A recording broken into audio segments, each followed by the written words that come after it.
ఎకరం, ప్రతి స్థలం ఏమైపోయిందండి అంటే ఆదామును బట్టి నేల శపించబడింది. అంటే ఇప్పుడు చెప్పండి, ఇస్సాకు యాకోబుని పలుకుతున్నాడు ఏమనంటే, నా కుమారుని సువాసన యెహోవా దీవించిన చేను సువాసన వలె ఉంటది. హల్లెలూయా. అంటే ఇప్పుడు చూస్తారా, నా వైపు చూడండి అందరూ.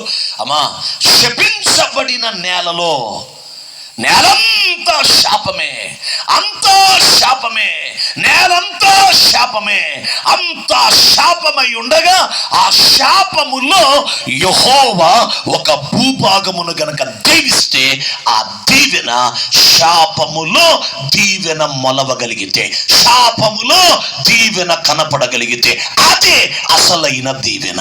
చప్పట్లు కొడుతూ దేవుని మహిమ చెల్లిద్దాం. గట్టిగా కొట్టాలి, మంచిగా కొట్టాలి. హల్లెలూయా, హల్లెలూయా, హల్లెలూయా, హల్లెలూయా. దేవుడు మీ కళ్ళు తెరుచునుగాక, దేవుడు మీ హృదయం తెరుచునుగాక, మీ కొరకైన ఆశీర్వాదము కొరకైన తలుపులు తెరవబడునుగాక. నేను ప్రకటిస్తున్నాను, ఈ సభల వరకు లేక ఈ రోజు వరకు నీకున్న కన్నీళ్ళు ఇక మీదట ఉండవు. నమ్మిన వారు చెప్పండి ఆమేనని. ఇంతకాలం నీకున్న పోరాటం ఇక మీదట ఉండదు. హల్లెలూయా.